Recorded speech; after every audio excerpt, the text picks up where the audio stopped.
আগে ব্রাহ্মণবাড়িয়ার গ্যাস ব্রাহ্মণবাড়িয়ার মানুষ পাবে, তারপরে এটি অন্য এলাকায় যাবে। তুচ্ছ বিষয়ে ট্যাটা নিয়ে মাঠে নামার দেশও কিন্তু ব্রাহ্মণবাড়িয়া। মাননীয় স্পিকার, মেঘনা আর তিতাসপাড়ের দেশ ব্রাহ্মণবাড়িয়া, ওস্তাদ আলাউদ্দিন খাঁ কিংবা শচীন দেব বর্মনের দেশ ব্রাহ্মণবাড়িয়া, কীর্তন আর বাউল গানের দেশ ব্রাহ্মণবাড়িয়া, ছানামুখী মিষ্টির অপূর্ব স্বাদের দেশ আমার বাউনবাড়িয়া, দিগন্ত জোড়া হাওড়ের দেশ বাউনবাড়িয়া, আবার তুচ্ছ বিষয়ে ট্যাটা নিয়ে মাঠে নামার দেশও কিন্তু ব্রাহ্মণবাড়িয়া। মাননীয় স্পিকার, বাংলাদেশের শিল্প সাহিত্য সংস্কৃতির রাজধানী বলা হয় ব্রাহ্মণবাড়িয়াকে।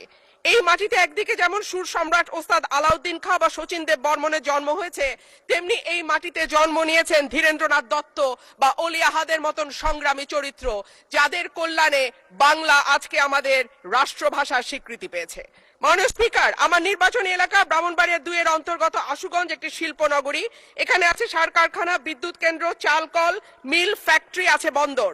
ব্রাহ্মণবাড়িয়ার গ্যাস যায় সারা বাংলাদেশে, কিন্তু ব্রাহ্মণবাড়িয়ার মানুষ গ্যাস পায় না। মাননীয় স্পিকার, তিতাস গ্যাস ফিল্ড বাংলাদেশের অন্যতম প্রাচীন ও প্রধান প্রাকৃতিক গ্যাস কেন্দ্র। 1962 সালে আবিষ্কৃত এই গ্যাস ক্ষেত্র থেকে বর্তমানে 22টি কূপের মাধ্যমে দৈনিক প্রায় 325 মিলিয়ন ঘনফুট গ্যাস জাতীয় গ্রিডে সরবরাহ করা হচ্ছে। 1991 সালে সরাইল উপজেলার সদর ইউনিয়নে গ্যাসের সংযোগ দেয়া হয়। শুরুর দিকে গ্রাহক ছিল 1000, বর্তমানে কাগজে কলমে 5000, কিন্তু অবৈধ সংযোগ যদি আমরা এর সঙ্গে যুক্ত করি তাহলে প্রায় 8 থেকে 9000। কিন্তু প্রত্যেকজন গ্রাহকই আছেন চরম গ্যাসের সংকটে।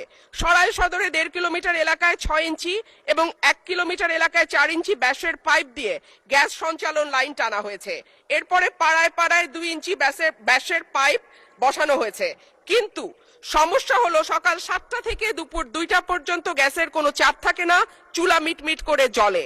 এরপর মন চাইলে গ্যাস আসে 1 ঘন্টার জন্য, তারপরে আবার রাত পর্যন্ত গ্যাসের কোনো খবর নাই। দেশে গ্যাসের সংকট আছে, তার উপরে শীতকালে গ্যাসের চাহিদা আরো বাড়ে। অন্যদিকে আছে অবৈধ সংযোগ। Bakhrabad gas transmission and distribution system limited Brahmanbaria কার্যালয় থেকে জানানো হয়েছে, লোকবলের অভাব সহ নানা সংকটে তাদের তদারক করা পুরোপুরি সম্ভব হচ্ছে না। মাননীয় স্পিকার, 2016 সালে বাসাবাড়িতে গ্যাসের সংযোগ দেওয়া বন্ধ হলেও এখনো কিন্তু অসাধু কর্মকর্তাদের সাহায্যে বেশ কিছু মানুষ বাড়িতে অবৈধ গ্যাসের সংযোগ নিয়ে রেখেছে। সরকার রাজস্ব বঞ্চিত হচ্ছে এবং যাদের বাড়িতে সত্যিকারের লাইন আছে তারাও গ্যাস পাচ্ছে না। শেষমেশ মাটির চুলা, এলপিজি সিলিন্ডার আর বৈদ্যুতিক চুলা ভরসা।